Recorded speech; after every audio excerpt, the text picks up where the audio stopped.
The Hog's Die is brought to you by TicketClub.com, your one-stop shop for live events nationwide. Whether you're looking for game, theater, or live performance tickets, don't sweat it. TicketClub.com has you covered.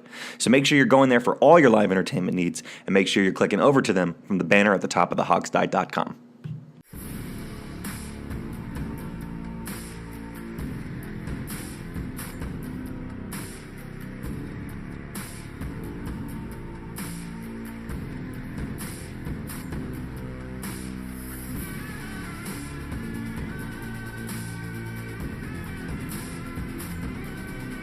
By fans, for fans, the Hog Style.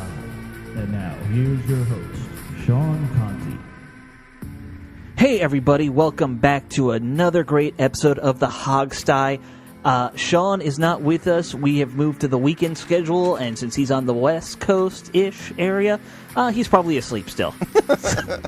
But I'm wide awake because I'm here in D.C. Jamal, you are also wide awake in D.C. How's it going out there? Where, 20 minutes from me. I'm about to say 20 minutes. Yeah, absolutely. It's fine, It's kind of weird because, it's supposed to snow today. Yeah. And it's a beautiful day outside right now. And I don't know why it would turn into crap. Yeah. Well, it's a little chilly. I mean, it's cold enough where it might, but, there's not a cloud in the sky. I don't know how we're going to get snow. Yeah, that's what I'm saying. Steve, you don't know what snow looks like anymore. Not anymore. I used to live in the D.C. area and Colorado and a bunch of other awful places, weather-wise. But, yeah, it's thank God it's in the 70s here. We've had a cold winter. It got down into the 30s, a couple times. But I'm just really happy it's over. It was 70 here yesterday or the day before, and now it's down to 30 again in D.C. And it's that wonderful weather. Yeah, and by the way, I am an hour earlier than you guys, and I'm awake. Of course, right. I'm psychopathic about sleeping patterns, so I guess it doesn't really matter. Yeah, you're usually up around 3 in the morning, from what I understand. So, I go to bed at midnight and get up at 4, and it's just insanity. Oh no! Yeah. I need my sleep. I usually can't work without 6-7 hours. I have to force myself to go to bed most nights. I'm the John Gruden of sleeping. I got to get up at 5, like an hour after, and it's insane over here too. Because sometimes I don't go sleep till midnight, and I pay for it in the morning. Yeah. Well, see, I get up and go to the gym first thing in the morning, and so I try to get there by about 4:30. And so I get up at about 4 or so every day, and it's just crazy. I don't recommend anybody go to the gym at 4:30 in the morning. Well, I will never make that decision to go to a gym at 4:30 in the morning because I almost never go to a gym. So I just don't want to do it at help. night. I know Jamal does it at night. I guess. Yes, I do. I definitely. I just can't force myself to do that. It just depends on the day. Like on the weekdays, weekends is when I'm in the gym in the morning. But weekdays, I got to go in the afternoon. I get up way too early to be worrying about going to the gym before I start my work day. You know who else is in the gym? Who's that? Sue Cravens. He hasn't been in a gym in a while, but now it looks like he's getting back in the gym. Hopefully. Yeah. He kind of need to because he just got reinstated finally, or he applied for reinstatement into the NFL. I guess it went through by now. It did. It did. Yeah. Yeah, they approved it. Yeah, but that means Sua is a Redskin again, and despite the fact that he never was not a Redskin. He was just on the exempt list. Right, but he was, for all intensive purposes, not with the team for a year. Correct. And despite the fact that people were really upset about it at the time, I'm kind of wondering if people softened up on Sua Cravens, this offseason. And I know you did a poll along those lines, didn't you, Steve? I did. It's funny you say, how do people feel? Because that's exactly what the poll was. Right. So that's called a transition. We're going to start the show off with a poll about how you, our wonderful listeners, feel about Sua Cravens. And so the question was, how do you feel about Sua Cravens' return to the Redskins roster? The 4 options, because we always do 4 options. Sometimes it probably should be 3, but I make one up anyway. Yeah. The 4 options are: glad he's back, let's start him, trade him if possible, let him compete for a spot, or he's a quitter and cut him. So those are our 4 options. Right. We have to, of course, have you guys guess to see what the public felt like. So let's start with Jamal this time. One more time because it was. I gotta try. He's a quitter, cut him. Too. Okay. Let me think of it. Okay. He should start, right? Glad he's back. I'm glad he's back, and let's start him. Trade him, if possible. Let him just compete for a spot, and he's a quitter, and cut him. All right. I'm gonna say let him compete for a spot is what the fans voted for. First, well, I'll just leave it there, and then I'll wait to get my opinion afterwards. Sure. I think let's compete for a spot. Okay. Is what they voted. I think if we'd done this poll 6 months ago, people would say cut him. During the season, people were still pretty pissed off. But I think now that we're in the offseason, I'm kind of with Jamal that fans are going to be a little more like, well, let's let him compete. And I'll tell you why. I have a good reason. Okay. We have gotten rid of a starting corner, a slot corner. We are going to be desperate for secondary help. So having one more guy, even if he's only just a body through camp, that's important right now. Well, I mean, Sua's not a corner, and he's never going to be a corner. No, but you could play him in the slot a little bit as one of those big safety types. Okay. Cobra package. Yeah, that's not. He's not ever going to be a slot corner. But okay, but you guys are both right in terms of what the public thought. By a vote of 62%, we got a lot of votes this time. This was a pretty popular poll. This was like a solid. I'm going to give it a solid triple in terms of a rating. Triple. Okay. Yeah. Are we grading our polls on baseball? Yeah, I mean, because I love baseball, and why not? I do too. Pitchers and catchers reported, already, so that's good. Incidentally, the happiest man in America is definitely Yu Darvish when he got the only big contract baseball's given out this year. But okay, anyway, I'm getting well off the beaten path here. By a vote of 62%, the public voted for let him compete for a spot. 22% said let's trade him if possible. Those are, that was also popular opinion. 9% said he's a quitter and cut him. So those are the apathetic, 9%. And then bringing up the rear, it was, I'm glad he's back, let's start him. That was only 7%. And those are the people that think he's great and who cares what he did. Look, even if he had played all last year, I don't think he would be starting. So I don't understand that kind of let's start him mentality. We have Nicholson who was really good, even though he only played 4 or 5 games, and then we had DJ. He's. DJ's starting no matter what, but I mean, you're really talking about. Let's get into that later. But I have a couple. We didn't get weirdly, we got a lot of votes, but not a lot of comments this time. We're gonna go with Juan Arias, who is at Juan MAWTnet, whatever that means. He just wrote, "Let's give the guy a chance," and that was a pretty good representative sample. On the other side of the equation here, Kyle W., who is at Ghostbuster9000, said, nah, I don't want that snake on the team at all. Okay, and our very own Chris Larry wrote a comment. He is at Chris Larry33. He says, the only answer here is to let him compete. That gives the team the most options, including cutting him, but also seeing if he recommits, contributes, or trade him. So that was Chris Larry's thought. But no, so I was trying to say it was two things, because Alex had made some points. And then I had my original thoughts. Basically, Alex was mentioning when Sua came back, well, before Sua took himself out for the year, it wasn't necessarily going to be the fact that Monte was going to show up and perform, because you got to remember, Sua was still slated as the starter.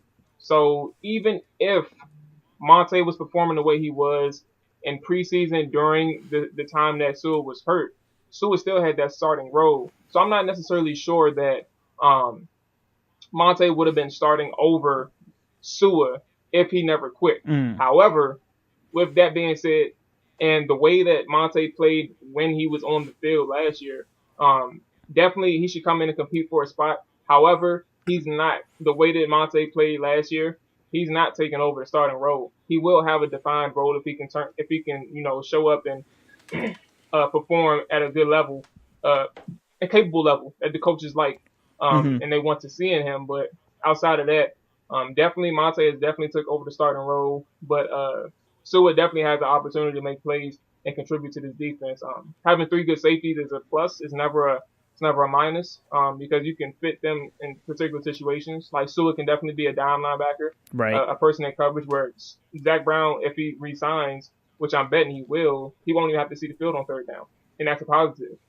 So Zach Brown is lax in coverage skills, shall we say.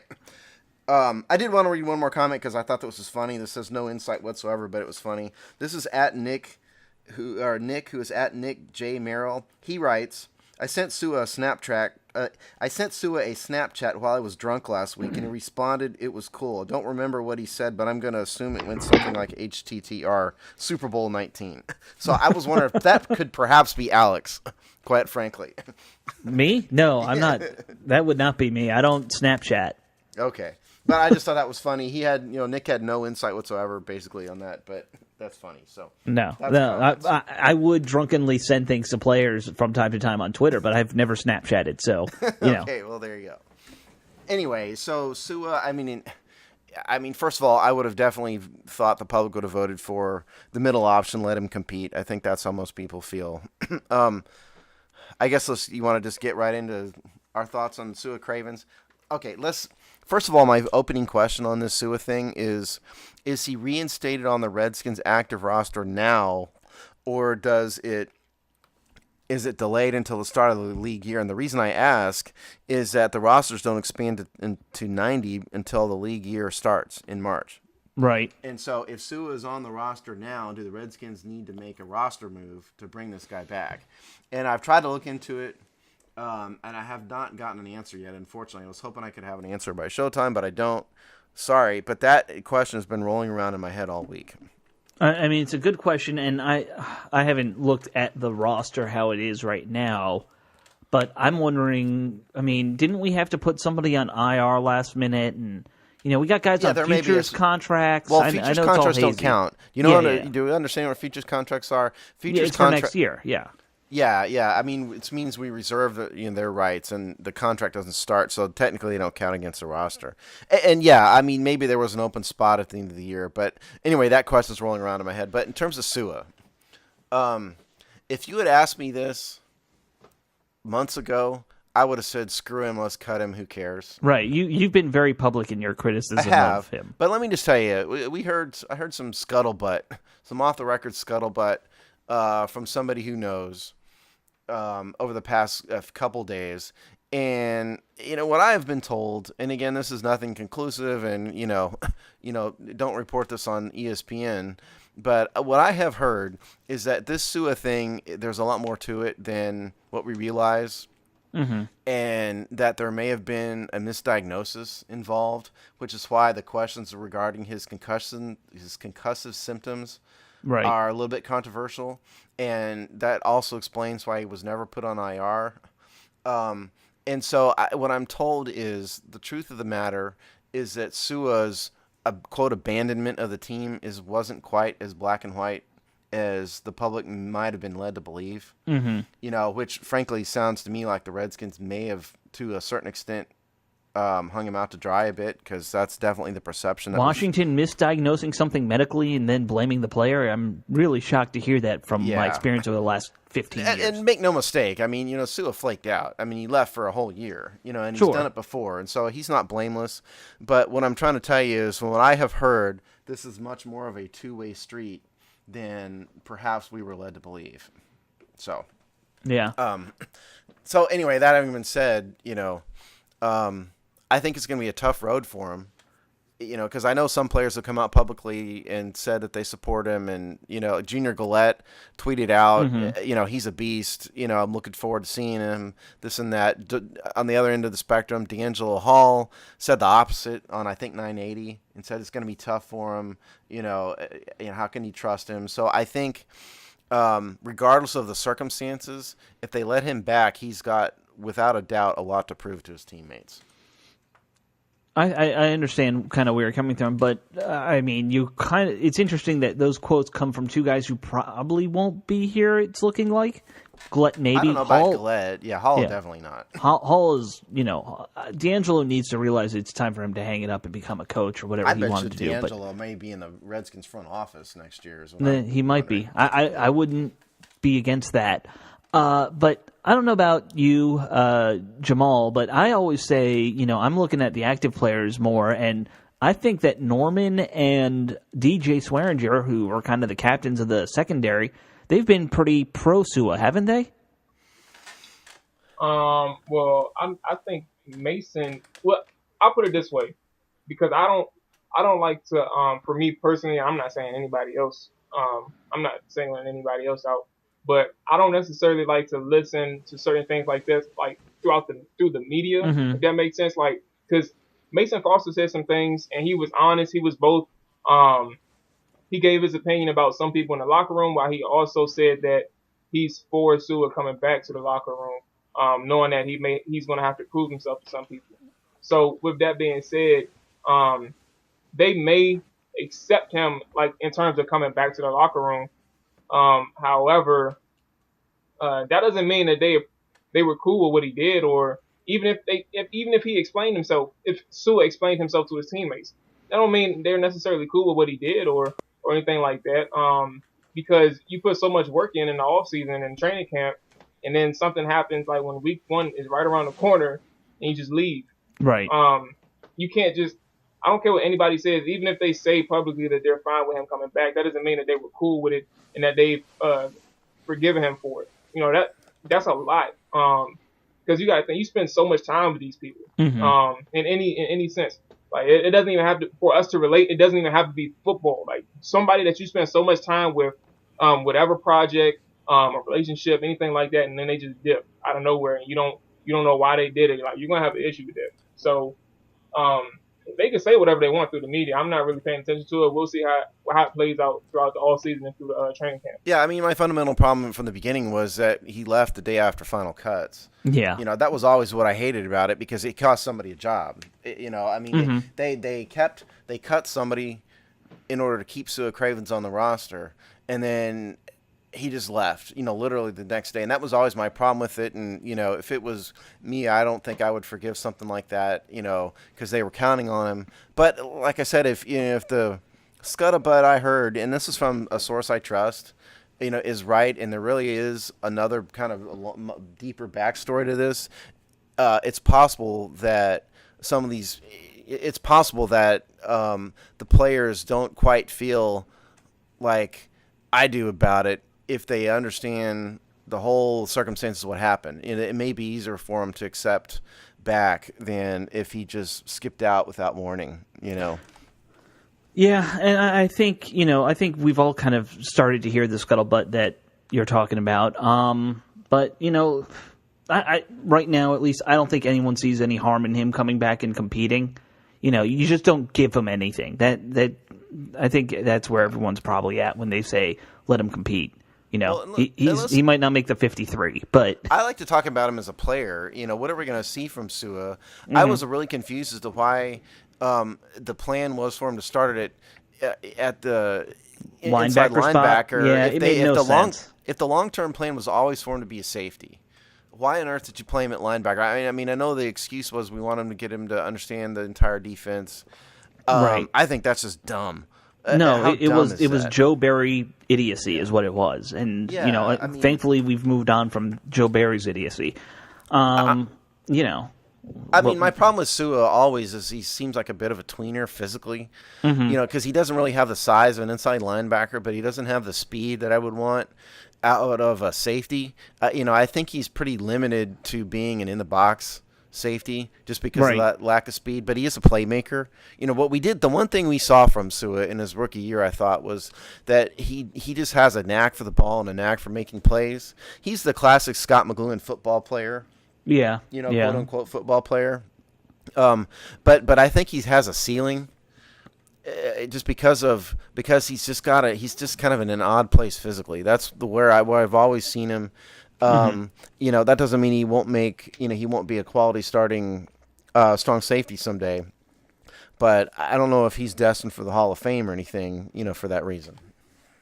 No, I kind of always envisioned him almost like a 46 type safety, you know, if you're thinking back to the early 80s Bears and stuff like that. You know, that kind of guy who he's your extra guy in the box and probably a little more mobile, but, you know, He can cover a little bit better. He can, you know, stop the run, and that's fine. We need one of those. We've had a lot of trouble stopping the run. We need a run stuffing safety every once in a while. So maybe he can help with that. And he's not terrible at coverage. I just mean he's not going to be able to keep up with, you know, speedier wide receivers. You know, you don't want him. He can't cover I mean, I know he's a Sean Taylor fan. He was wearing number 36, you know, when he left, but he doesn't have the range, or the playmaking skills of Sean he's Taylor. A strong safety. He's not a free safety. Yeah, that's not who he is. So we'll see. I think the one thing, I guess I've come around because of all this to the idea of just, let him come in, let him be one of the 90, let him compete, and we'll see what happens. Because I do think it would be pretty dumb just to cut him out of spite. Yeah, I mean, why team would does we too do much that? out of spite to begin with. We can't do extra things. Yeah, and what's the point? I mean, are we holding the roster for somebody special? I mean, no, we're not. So, it's really incumbent on him to prove himself to his teammates and the coaches, and we might as well. And it's not like he has trade value. We're not going to get a bag of Doritos for Sua Cravens. We might get a Dorito chip, singular, for Sua Cravens right now. Because how could Cool Ranch or the spicy? Well, I don't like either one of those. Neither Cool Ranch nor spicy are good to me. So I'm talking just plain regular Dorito. Okay. A Dorito chip, period. That's about the extent of his trade value. I mean, in all seriousness, what we get for him is like a conditional 7th rounder or something. Mm-hmm. I mean, and what's the point? Who cares? You might as well keep him and see what happens.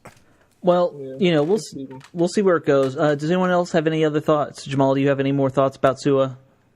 No, I it was just about Monte and Sue. I'm good. Yeah, and I think it's one of those let's see how it all plays out type things. Well, I do have one more input actually into that, and in that a lot of the fans are just dying, just begging and pleading and dying for the Redskins to draft Derwin James. Mm-hmm. The safety. He's a very talented safety. I'm not denying he's a very talented safety, but if you bring Derwin James in, and you have Monte Nicholson, and you have DJ Everett, DJ is here. DJ's going to start, and you have Sua and James. That's a pretty crowded backfield of safeties. So I don't know if they bring Sua in and let him compete and he looks good. I mean, I don't know if they draft Derwin James just because that's a lot of safeties, all of whom deserve to be on the I roster. understand what you're saying, but given the injury history we've had with this team last year, the more talent, the better. I'll just say that. Let's move on to the other side of the ball, though, and talk about some talent we really need, and that is at the wide receiver position, because that was just a cesspool this year in terms of talent. Steve, you wrote something about wide receivers. Jamal, I know you've got very strong feelings about the guys we had last year and, where we need to go with the wide receiver position. But why don't we start with Steve? Why don't you just go over the free agent wide receivers you kind of were looking at in your piece you wrote last week? Yeah, and it wasn't just a few words. It was a whole lot of words. Well, it's always a lot of words with you. But even for me, it was a lot of words. It was almost 3,000 words this time. But, yeah, I mean, I started with wide receiver because to me it was the biggest offensive – the biggest hole on the offensive side of the ball, because as you and Jamal pointed out, we had Gorick pretty much on the wide receiver roster, with Terrell Pryor for whatever reason not working out, and all the rest of it. We didn't need to torture ourselves, about this. So I took a look at the available wide receivers under the assumption that we need somebody who's a deep ball speed guy. Someone, a.k.a. Deshaun Jackson, but not him. And then we also need someone who to step up and be sort of the number one option, the guy who can run the entire route tree, who has the size, has the speed, and can get the tough yards and make the tough catches at all times. That was supposed to be Josh Doctson. Josh Doctson was basically a rookie last year. We'll see where it goes. He has potential, but he needs development, and he's certainly not a number one wide receiver. So under that, guys, I took a look at wide receivers. The number one option, I think, is Jarvis Landry. And before anyone says it, I realize that he is a small guy. He's 5'11". He played primarily out of the slot in Miami. But if you watch his film, he is not just a slot guy. Yes, he's one of the best slot guys in the NFL. But the Dolphins do move him around. He has played out of, off the end. So he can do other things. And the thing about Jarvis Landry is that he has been productive since day one. He doesn't get injured, and he's been productive as a rookie through last year. 84 receptions as a rookie, 110 in 2015.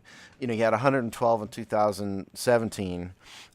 He's produced yards after catch, He has great hands. His catch percentage is almost at the elite status. He's got a 70% catch percentage, over the past 4 years, which is outstanding. It was ninth in the NFL around that time. The problem with Jarvis Landry, of course, is that Miami's probably going to franchise tag him, if they don't sign him. So, the odds of Jarvis Landry making the free agent market are slim.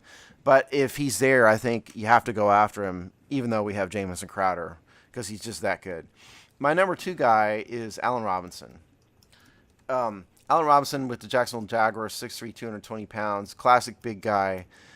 Robinson's problem is, number one, he tore his ACL in the first game of last year, so you never know how guys are going to come back from that. And then number 2, I think his stats and his numbers and his performance have been depressed by the fact that Blake Bortles has been his quarterback, and Blake Bortles is a horrible passer. Athletic guy, means well, handsome dude, not a very good passer. So, but Robinson, if you watch Robinson's film, he's this guy who can kind of do everything, run every route. His catch percentage is a little low, about 53% on a career, but I think a big part of that is Bortles, himself. He's got, Robinson makes him highlight real catches sometimes. He's been productive. Like I said, 2017 was a wash. But he's progressed, is what I'm trying to say, every year, of his career, and he's been a starter. So I think while Allen Robinson may not be the next Terrell Owens, I think he's a solid starter and would be very productive with a good quarterback. So let me stop there before I rattle on too much and get you guys' thoughts about those guys, and then we can keep going. Well, I don't think the guy in Miami is going to be a free agent at all. Like you were saying, he's going to get tagged. I'm so cautious about getting guys off injury at this point for the Redskins. I'm afraid to touch an ACL. Yeah. That might sound silly, but it's a concern. It hasn't worked out for us ever. Going after guys with injury histories. So that I don't know if I'd go after Robinson either, frankly. Jamal, what do you think? So Robinson is likely to get tagged out of these guys. They keep talking about I keep saying they, but reporters are talking about Jaguars are likely to tag him. But with that being said, if Robinson and Landry hits the market, personally, I would go for Robinson. Mainly, he's a bigger target. He can make plays down the field.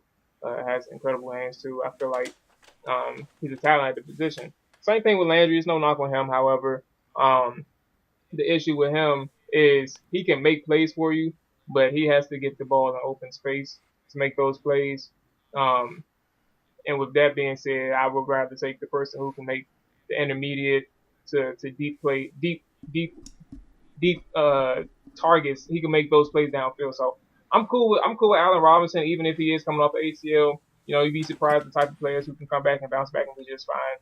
Jordy Nelson had an ACL injury, came back with Aaron Rodgers this year before Aaron Rodgers got hurt, and he was making plays like he never had an ACL injury. Mm-hmm. These things are, and he's in his 30s.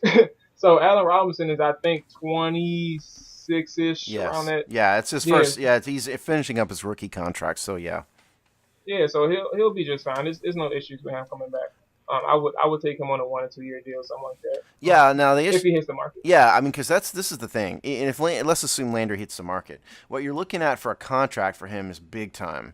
Big time money, big time numbers. The comp I put in the column I wrote this past week about it, was he's going to be looking for DeAndre Hopkins-esque. DeAndre Hopkins last year got from the Texans 5 years, $81 million, $49 million guaranteed. I mean, you got to think those numbers, if not more, for Jarvis Landry. And I don't know if the Redskins want to put that kind of commitment into wide receivers. Robinson, if he wasn't coming off an ACL, yeah, okay, probably that. Probably somewhere in those numbers, maybe a little bit less. But when he's coming off the ACL, I think that's going to depress his market value. He may have to go to the 1 year prove it deal route, or he may want to do the 1 year prove it deal route possibly. So I think Robinson would be more cost effective than Landry, and I totally agree with what Jamal was saying about him. And he does have good hands. He makes highlight reel catches, all that stuff. I totally agree.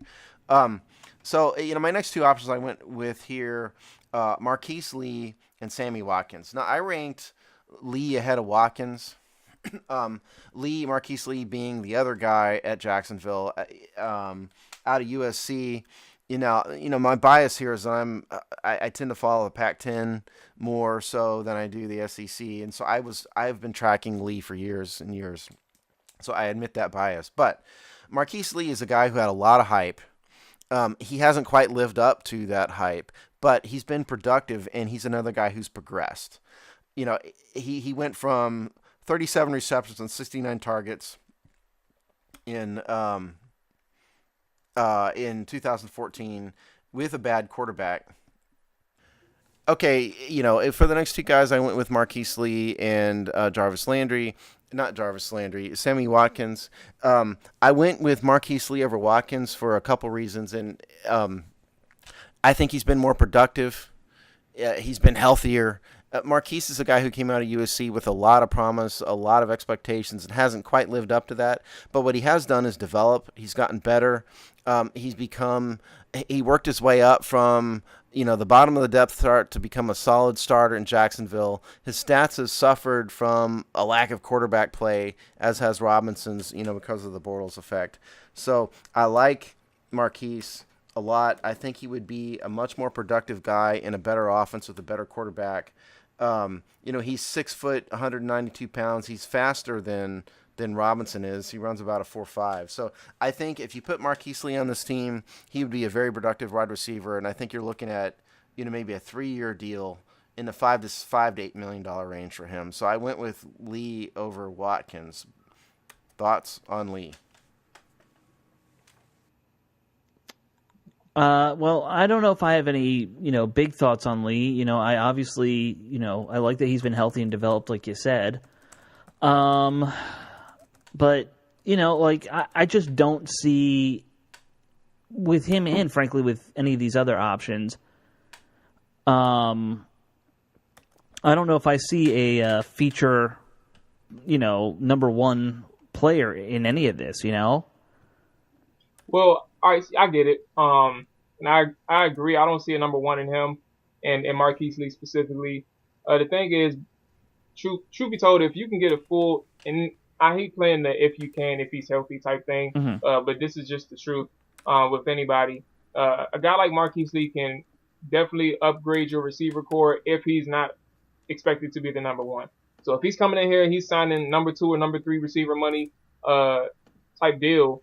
That'll definitely boost up this receiving core simply for the fact that you can still use Marquise Lee in a lot of ways. They're going to be similar to Josh Doxson in terms of, well, I shouldn't say Josh Doxson. I would say more so Jamison Crowder than anything, because both of them can live in the short to intermediate and they can thrive there. However, Marquise Lee is another short-handed receiver. He does make big plays. He can make plays. He can take a 10-yard slant route to the house. That's just. I mean, I'm not saying he's blazing fast, but he can definitely do that. He can get you a 10-yard slant, break it to give you 15. Sure. It's just certain things that he can do that that's appreciated at the receiver position. And just to compare him to people in our already on our team, when you're dealing with Josh Doxson, he hasn't necessarily made plays after the catch. It's always a diving catch or a catch where he's getting some yards and he's going out of bounds, or he's getting tackled on the spot. Not necessarily making people miss. Marquise Lee can do that. And, he can also stay on his feet afterwards. And these are not knocks on Doxson, but it's more so he's the type of person. Doxson is a short-handed, a person who can get you the 10 to 15, something like that. Marquise Lee can get you 10 to 15 plus some. So I'm cool with Marquise Lee, but you can still add a speed guy after that. So it just depends. And the other guy was Sammy Watkins out of Clemson. He's another guy who had a ton of promise coming into the NFL out of college.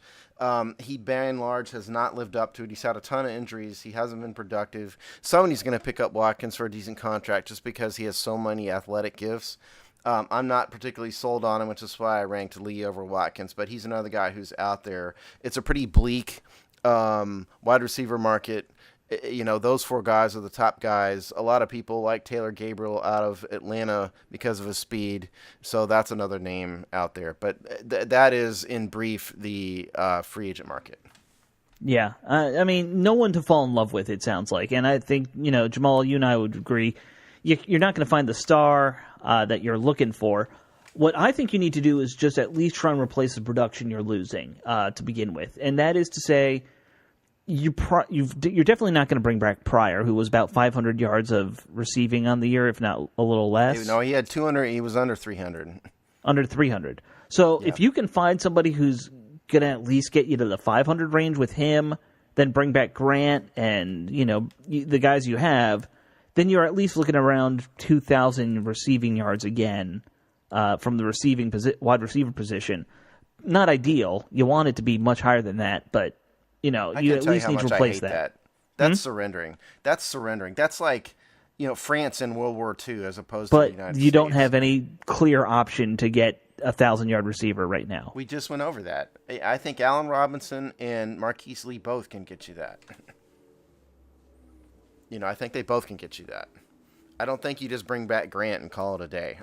I'm not saying you just bring back Grant. I'm saying I bring in one of these guys, but I don't expect much more than 500-600 yards. Oh, I think they do better. I mean, you need weapons for Alex Smith. That's the thing. This is why I don't think they draft a rookie in the top of the draft, because you really need a guy who's productive and isn't going to have a learning curve. And so I actually think the Redskins are going to make a strong push to sign one of these guys, whoever it is. I think Lee is the most likely option, but I think you can get Lee to 1,000 yards. I think he has that kind of talent. Maybe not. You guys don't sound convinced. Well, I'm more so, in terms of your specific list, I'm cool with, I'd be cool with Landry and Allen. I'd be cool with Landry and Robinson. I told Alex, specifically what you get out of Landry, but I'm cool with either or, honestly. I'd also consider, I wouldn't be gung-ho about what's his name, Paul Richardson, but I mean, if the Seahawks happen to let him go, I'd be interested in looking at him too. It just depends, honestly. But in terms of your list, I'm cool with Robinson, Landry, and Marquise Lee, the top 3. Okay. And I know a lot of fans are, all about Paul Richardson, and he has some ability, but he's not like the guy's been productive. He's been buried on the depth chart in Seattle. So, I mean, it's a gamble. If you bring Paul Richardson in, you're bringing him in, as a guy to kind of fill in the gaps and not be your primary receiver. Your number one guy. By the way, one name we didn't mention that I know I talked with on the blog with a couple guys, just as a fun hypothetical, was Sanders getting let go in Denver. I would love to see him here for like a 1-year deal. Everyone was starting to throw out crazy hypothetical trades of, to get him, but I don't see a trade happening for him, obviously. That'd be insane to trade for a stud wide receiver. He's too old. Yeah, I don't want an old wide receiver anyway. I mean, the wild card for me is Josh Gordon. Sure. I realize he's got a ton of issues, and he's a drug addict and he's an alcoholic and he's recovering from all those things, and I fully support that, and I hope it works out for him. And the truth of the matter is he probably needs to be in Cleveland where people know him and can support him and all of that. But just putting those issues aside, the dude is a stud, man. And if he could find his way to Washington and still keep his sobriety and the team support him, and I think he'd be a great addition. But the odds of that happening are slim and none. Basically, he's also I can't see Cleveland letting him get away easy. Well, he's a restricted rights free agent, so yeah. I mean they can keep him whether or not he wants to be kept. And again, I mean he's a guy who probably needs to be where he is anyway because of his personal demons. Sure. Yeah, so it really just is a thin market at what you said it's the most needed position on offense. I frankly say it's the biggest need on the entire roster right now. We really, I don't see an obvious solution right now with that list. They're going to have to find some under the radar gem that they can grab onto. That'll be another. frustrating headache because we've tried that route, not necessarily at the receiver position, but we've tried that route for a lot of positions here that hasn't really worked out No, it in our hasn't. favor. So it's more so. I mean, you do have to. It just depends on the position. You have to go for that. Try your hand with the top guys. You don't necessarily have to sign them, but your intent, as long as your intentions are known that you actively try to pursue this person. Mm-hmm. If their price is too high, that's one thing. But if you actively try to pursue somebody that's a top tier free agent at a position in need, yes, you have to try. Yeah, I mean, I agree. I mean, but just remember, last year the number one wide receiver free agent everyone talked about was the guy we signed, and it didn't work out very well. And to be fair to Terrell Pryor, I mean, so the man Alshon was out there too, so. Yeah. Yeah, but there were a lot of the websites that people look at had Pryor rated as over him, which is absurd now. Alshon was definitely a better bet even at the time. He's an experienced wide receiver. I'll only say this about Terrell Pryor. I mean, the man did have an ankle injury, and the man went to IR. And so he was not himself physically. And he was not himself physically for weeks, apparently, prior to him going on IR. So could they take a flyer at him? I put him in the piece as like an emergency backup plan. Because if he gets healthy and the team, thinks he's healthy and thinks he can run 4-3 again, and they really need somebody, maybe they bring him back. I mean, at a minimum salary, I'd expect. Well, I mean, Joel Corey talked about that. Joel said he's not going to get $6 million again, but you bring him back on a couple million, maybe. Not a huge cap hit. Okay. You just can't find anybody else, and you think you believe in him physically over last year, maybe so. Maybe. All right, maybe. Well, I think it's going to be the big area to watch. I know a lot of people are obsessed about defense. To me, the wide receiver is just as important. But let's talk a little bit about the guy who will be throwing the balls to the wide receivers now. Because, Jamal, you wrote a pretty good piece this week, too, about if we're going to see the good Alex Smith we saw last year or if we're going to see a different Alex Smith. And why don't you go into that a little, what you think we're going to really get from the new franchise quarterback? Well, and I think that's the thing. We really don't know per se, because the one of the things that people combat with Alex Smith now, after he's had his 2017 season, is that this is just, it's not verbatim what they tell you, but this is what the summary of what they're saying is. You guys have this perception of Alex Smith as if he's a check down Charlie, a guy who's scared to throw it deep, a guy who's scared to throw it in the tight pockets. Well, look at what his 2017 season. Look at his 2017 season. It was definitely not that. It was far from that. He was a playmaker. He was a deep ball thrower. He did everything that you can ask for a quarterback. So for y'all to say that he's not that type of person, you guys don't know what you don't know what you're talking about. But that's just not true, because one season, and I think we talked about this with Mark Bullock last week, one season does not define somebody's career. There's still 12 other seasons or 11 other seasons of Alex Smith in which he's had two different characterizations of his play, and you cannot just ignore those two different characterizations. The fact that, I mean, he was labeled as a bust after his first 5-6 years. Sure. He got a second chance with Harbaugh. He made the most out of it, and it turned his career around. He became a probably an elite game manager. And that's not, like, the term game manager shouldn't even be a knock. Like, he did it to the utmost level that anyone can do. Darn near perfect at it at times. Right. Yeah. Yeah. So with that being said, he also changed the narrative again, in which he was what they described him as in 2017. So for some people to just really hone in on his last season, is naive to say that it's not an outlier, because it really is an outlier of the quarterback that we know him to be. So what exactly are we going to see of Alex Smith? There is no doubt that he's gotten better as the seasons went along for him. As he's gotten older, he's gotten better.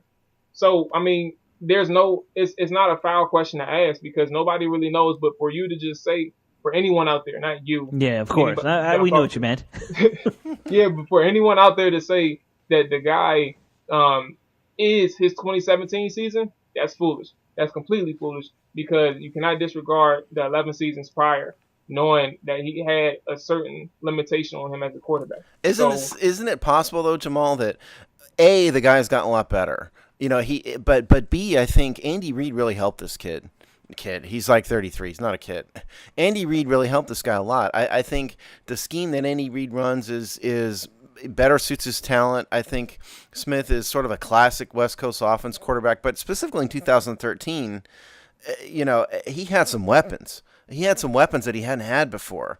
He had Kareem Hunt, the backfield, and the deep ball guy. Oh God, it's who's Tariq Hill. Yeah, thank you, Tariq Hill. 2017, 2020, because you said 2013. Oh yeah, I meant 2017. That was his first year. Yeah, but I think that the first step in his development was Andy Reid.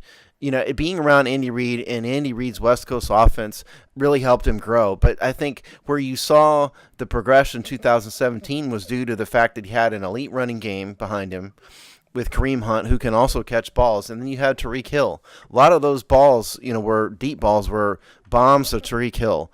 And so I think that helped his development. And now the Redskins don't have that.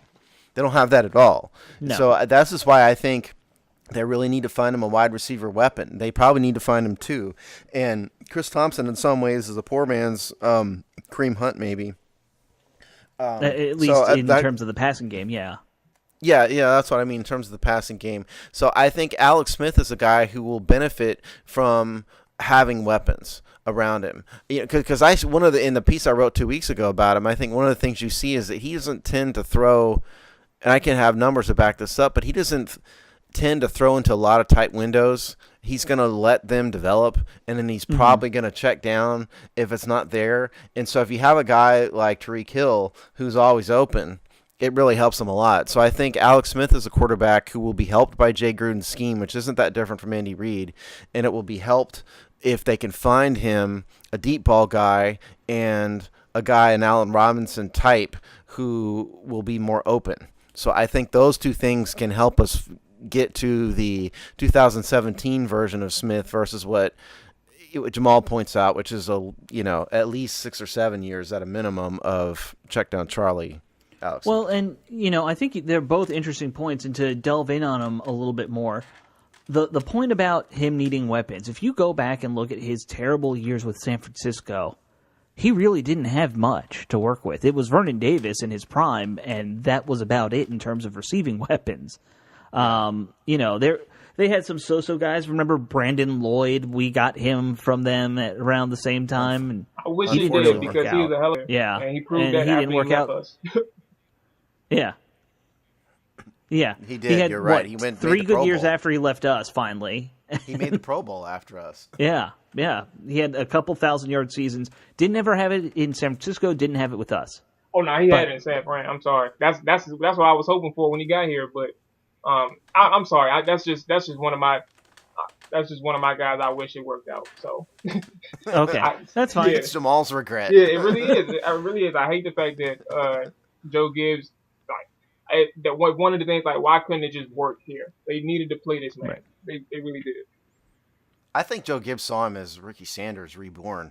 Yeah, I kind of got that vibe too. I mean, he was a great athletic acrobat receiver, right? I mean, that was what he was billed at, and it just didn't work out. Yeah. But anyway, Smith didn't have a lot of weapons in San Francisco, like you're saying. That's why he needs them here.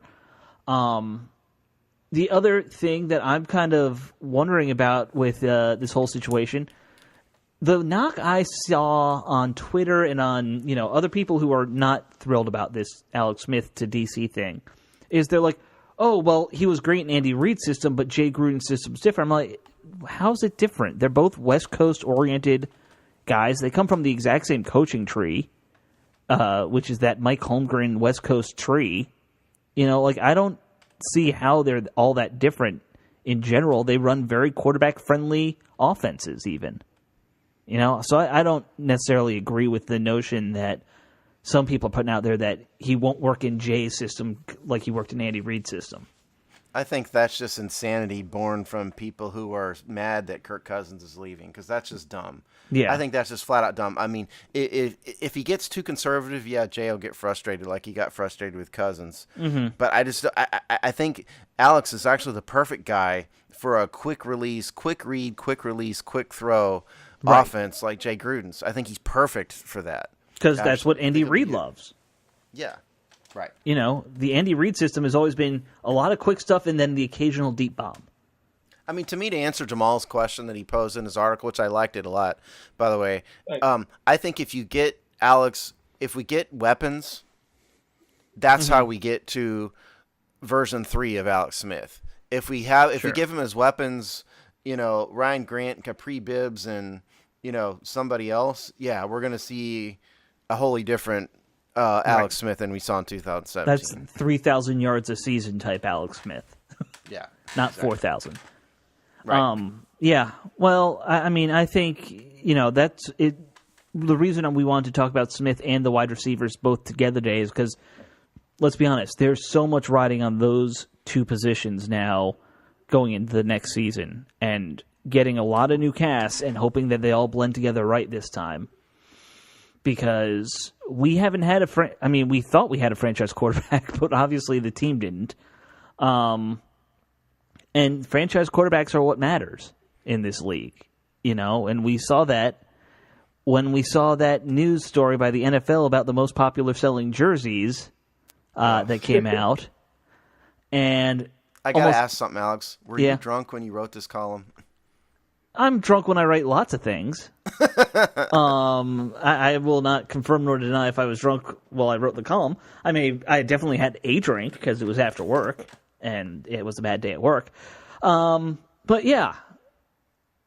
So just so the listeners know, Carson Wentz apparently is the most popular selling jersey in Virginia, D.C., and Maryland this year.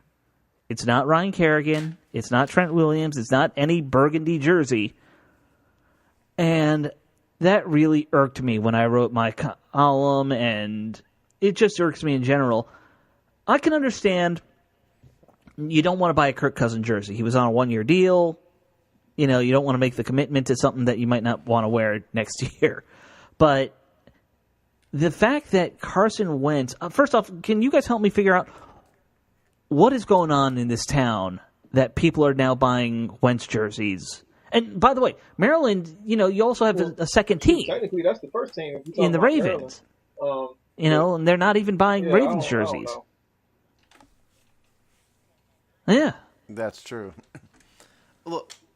Look, okay. Anybody who bought a Carson Wentz jersey and is a native of D.C. ought to be ashamed of themselves. Oh, of course. You are an embarrassment to Washington, D.C. You don't deserve to live here. We need to ship you off to the island of Tonga or something and let you live out your days there because I don't want you in this city. I think you're an embarrassment to football. I think it's absolutely shameful that you people out there could not find a Redskins jersey to buy. And I realize some of this is that D.C. has a lot of transplants because of the federal government, blah, blah, blah. I don't care.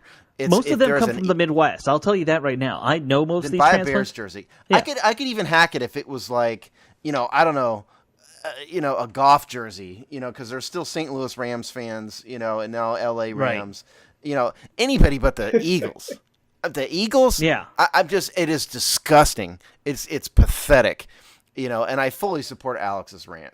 Yeah, my rant, I got most of my rant out online, you know, in words.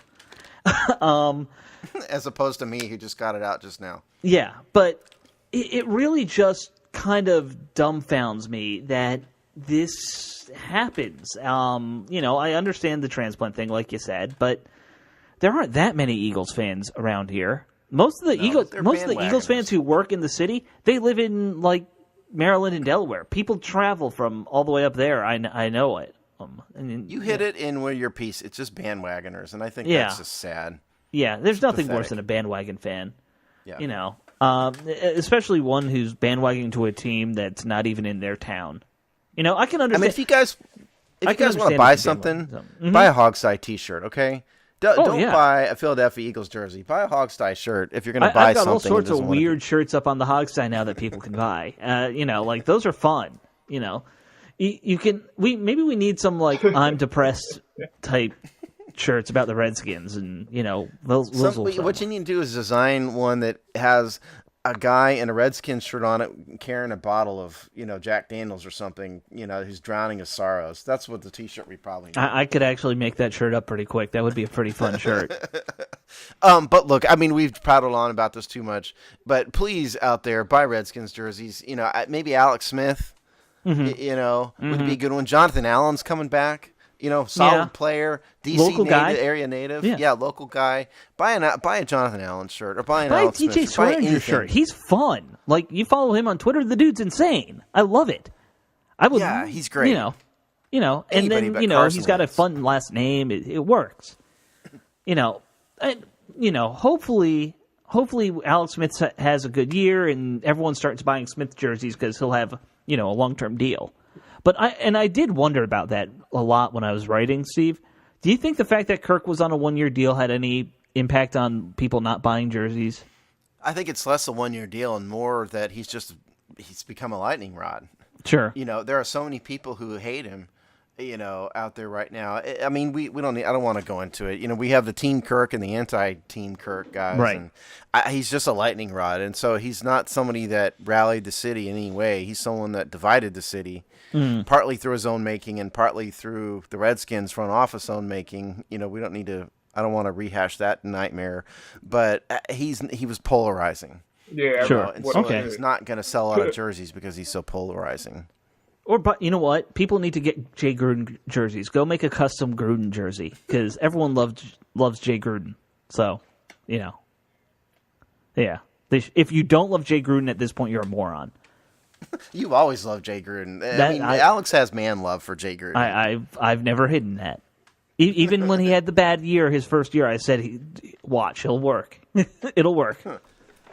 All right. I think we've prattled on enough about jerseys. Yes, I know. It's just something I actually care about, which is weird. But I think that kind of does it for the weird stuff we care about today for the offseason. We're going to get more and more into the offseason stuff. We got more free agency stuff we're going to start looking at down the road. I don't know.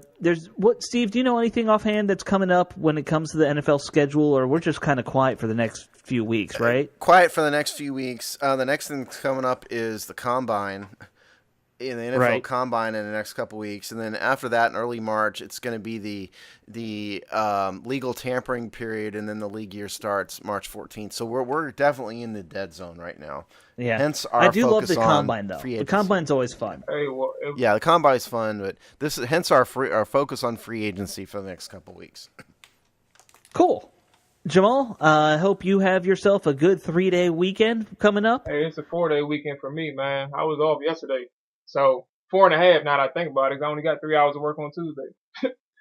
Yeah, so I'm gonna enjoy it for sure. And Steve, I know you never take days off, so have fun at work. It's not that I don't want to; it's that I'm not allowed to. Yeah, have fun at work when everyone's not.